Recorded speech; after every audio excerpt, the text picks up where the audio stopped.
सपनों और सफलता की फंतासी का शहर कोटा बच्चों की कब्रगाह बन रहा है। कोटा में एंट्रेंस एग्जाम की तैयारी करने के लिए जो स्टूडेंट्स जाते हैं, उनमें से हर 10 बच्चे में से 4 बच्चे डिप्रेशन का शिकार हैं। हर 10 बच्चों में से 8 बच्चे एंग्जाइटी और स्ट्रेस का शिकार है।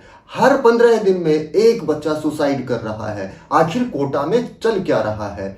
क्यों बच्चे सुसाइड कर रहे हैं और इसका क्या समाधान है, जानेंगे इस वीडियो में। मैं हूं राजकुमार, आप देख रहे हैं प्रोपेगेंडा बस्टर। कोटा देश के सबसे बड़े कोचिंग सेंटर हब के तौर पर जाना जाता है। कोटा में हर साल 2.5 लाख स्टूडेंट्स इंजीनियर और डॉक्टर बनने का सपना लेकर पहुंचते हैं। वो जेईई और नीट की तैयारी करते हैं ताकि जो एंट्रेंस एग्जाम होते हैं वो क्लियर कर पाए और किसी अच्छे कॉलेज में दाखिला ले पाए। उस वक्त इन बच्चों की उम्र बेहद कम होती है, 15 से 16 साल की उम्र होती है। कोटा में बाहर से एंट्रेंस एग्जाम की तैयारी के लिए इतने बड़े पैमाने पर स्टूडेंट्स जाते हैं कि इसके आसपास कोटा में पूरी अर्थव्यवस्था खड़ी हो गई है। कोटा में 3000 हॉस्टल, 2500 पीजी और 1800 से ज्यादा मेस, ब्रेकफास्ट के लिए कैफे और टिफिन सेंटर हैं जो इसी पर निर्भर है। अगर कोटा की कुल अर्थव्यवस्था की बात करें तो ये स्टूडेंट्स जो खर्च करते हैं उस पर कोटा की 70% इकोनॉमी निर्भर करती है। कोटा में बहुत सारे कोचिंग सेंटर हैं जिनकी फीस 40,000 से लेकर 1.5 लाख तक है। जाहिर तौर पर निम्न मध्यम वर्ग या मध्यम वर्ग के जो अभिभावक है वो इतने बड़ी रकम को अफोर्ड नहीं कर सकते, तो वो या तो कोई इंतजाम करते हैं या फिर लोन लेते हैं और इस तरह से ईएमआई के फंदे में फंस जाते हैं। लेकिन वो हर कीमत पर चाहते हैं कि उनका बेटा या बेटी इंजीनियर या डॉक्टर बने और वो उन्हें कोटा भेज देते हैं। लेकिन कोटा पहुंचते ही ये बच्चे डिप्रेशन, एंग्जाइटी, स्ट्रेस के शिकार हो जाते हैं और ऐसे काफी बच्चे हैं जो कभी वापस लौटकर अपने घर नहीं आते हैं। राजस्थान पुलिस के डेटा के अनुसार कोटा में वर्ष 2015 में 18 बच्चों ने सुसाइड किया है, वर्ष 2016 में 17 बच्चों ने सुसाइड किया है, वर्ष 2017 में 7, 2018 में 20, 2019 में 18 बच्चों ने सुसाइड किया है और 2022 में 15 बच्चों ने सुसाइड किया है। 2023 में अब तक 23 बच्चे सुसाइड कर चुके हैं। 2020 और 21 में सुसाइड का कोई आंकड़ा इसलिए नहीं है क्योंकि उस दौरान कोविड था और कोचिंग सेंटर बंद थे। ये आंकड़े बता रहे हैं कि कोटा में अलार्मिंग स्थिति है। वैसे आपको बता दें कि देश में युवाओं की सुसाइड को गंभीरता से नहीं लिया जाता है। एनसीआरबी के आंकड़ों के अनुसार 15 से 30 आयु वर्ग के बीच जो सुसाइड का आंकड़ा है वो पूरी दुनिया में सबसे ज्यादा है। भारत में हर रोज 34 युवा सुसाइड करते हैं, हर 42 मिनट में एक सुसाइड होती है। अगर 18 से कम आयु वर्ग की बात करें तो ये आंकड़ा 11,396 है। अगर इसमें भी सिर्फ विद्यार्थियों की बात करें तो 8% इसमें विद्यार्थी हैं। जाहिर तौर पर इसमें कोटा के ये बच्चे शामिल हैं। कोटा में पिछले 8 सालों में इस वर्ष सबसे ज्यादा सुसाइड के मामले दर्ज किए गए हैं। अब तक संख्या 23 है और 2023 अभी खत्म नहीं हुआ है। स्थिति इतनी विकट है कि राजस्थान हाई कोर्ट को हस्तक्षेप करना पड़ा है। उसने सरकार को कहा है कि वो बच्चों की मेंटल हेल्थ और उनकी काउंसलिंग पर फोकस करे। हाई कोर्ट ने यहां तक कहा है कि सरकार को एक राजस्थान कोचिंग इंस्टीट्यूट एक्ट 2023 लेकर आना चाहिए जो खास तौर पर कोटा के कोचिंग सेंटर को ध्यान में रखकर डिजाइन किया जाए। तो इससे आप समझ रहे हैं कि एक सिचुएशन अलार्मिंग है। इससे हमें यह पता चलता है कि शिक्षा के नाम पर ये गोरख धंधा बच्चों को डिप्रेशन की एक अंधेरी गली में धकेल रहा है और उनकी जिंदगी को लील रहा है। हमें यह भी पता चलता है कि हम बड़ी बेशर्मी के साथ अपने इन बच्चों की भावनात्मक जरूरतों को नजरअंदाज कर रहे हैं। आप सोच रहे होंगे कि इन बच्चों को सुसाइड नहीं करना चाहिए था। चाहे जो भी स्थिति होती, ये अपने पेरेंट्स से बात तो करते, इन्हें बताना चाहिए था। लेकिन जब पेरेंट्स से बात करते हैं तो स्थिति क्या होती है आपको बताते हैं।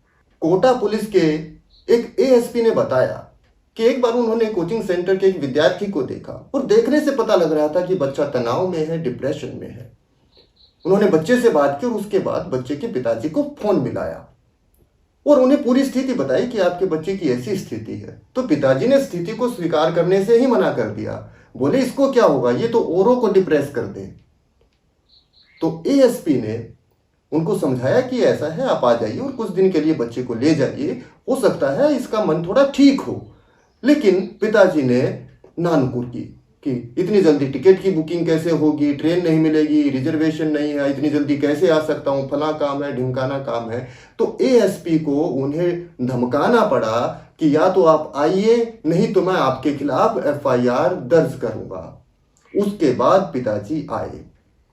तो इससे आप समझ सकते हैं कि एएसपी को उस पिता को कन्विंस करने के लिए एफआईआर की धमकी देनी पड़ी है। तो उस बच्चे की क्या औकात है कि वो अपने पिता से बात कर पाए और उसे कन्विंस कर पाए। कोचिंग सेंटर के रिप्रेजेंटेटिव का कहना है कि एक बार उन्होंने लगभग 50 अभिभावकों से बात की, उनको बताया कि उनका बच्चा इस तरह के इन्वायरमेंट के लिए फिट नहीं है, सुटेबल नहीं है, कोप अप नहीं कर पा रहा है और आप इन्हें वापस ले जाइए। इनमें से 40 अभिभावकों ने वापस ले जाने से मना कर दिया। जो 10 अभिभावक थे उन्होंने भी सिर्फ इतना ही किया कि बच्चे को उस कोचिंग सेंटर से निकाल लिया और वहीं किसी दूसरे कोचिंग सेंटर में उसका दाखिला करा दिया।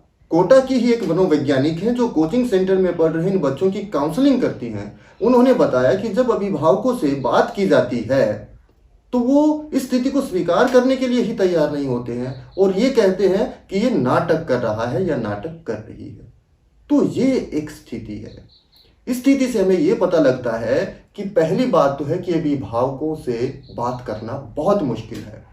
दूसरा ये पता लगता है कि हमारे समाज में, हमारे परिवारों में मेंटल हेल्थ को गंभीरता से नहीं लिया जाता है, जिसकी वजह से ये टीनेजर्स, यानी वो उम्र जो सबसे नाजुक दौर कहा जाता है, जब ये अपनी पर्सनैलिटी को फॉर्म कर रहे होते हैं, उस वक्त डिप्रेशन, तनाव, स्ट्रेस, एंजाइटी की एक अंधेरी गली में धकेल दिए जाते हैं। अभी तक हमने सिर्फ बच्चों पर और अभिभावकों पर बात की है। इसका मतलब ये नहीं है कि इस पूरी स्थिति की जिम्मेदार ये बच्चे और इनके अभिभावक हैं। ये जिम्मेदार नहीं है, ये विक्टिम है। क्या इन कोचिंग सेंटर की कोई भूमिका है?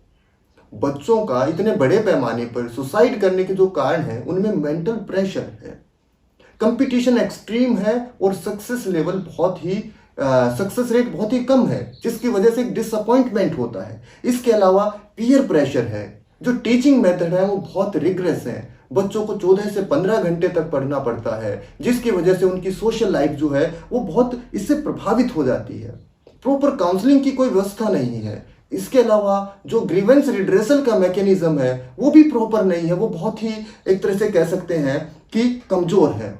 इसके अलावा जो बच्चों के जो बैचेस हैं उनका जो डिवीज़न किया जाता है वो उनकी परफॉर्मेंस के आधार पर किया जाता है। यानी इस बैच में सबसे होशियार होंगे, इसके बाद फिर जो कम होशियार हैं वो इसमें, और जो काफ़ी पिछड़े हुए इनके एक अलग बैच बना दिया जाता है। बैच बनाने का ये तरीका बच्चों पर एक गलत मानसिक असर डालता है। इसके अलावा जो एक और प्रमुख कारण है कि टॉपर का ग्लोरिफिकेशन किया जाता है, और अगर कोई बच्चा पढ़ाई में पिछड़ा हुआ है तो उस पर ऐसे कमेंट किए जाते हैं जिसकी वजह से उस पर एक तरह का मानसिक दबाव पड़ता है। इसके अलावा जो पढ़ाई का माहौल है वो मोनोटोनस है, यानी वो वहाँ पर प्रतियोगिता परीक्षा की तैयारी कर रहे हैं। इस पढ़ाई में ऐसा स्कोप नहीं है कि जहाँ पे ओरिजिनल थिंकिंग का या क्रिएटिविटी का बहुत कम स्कोप है।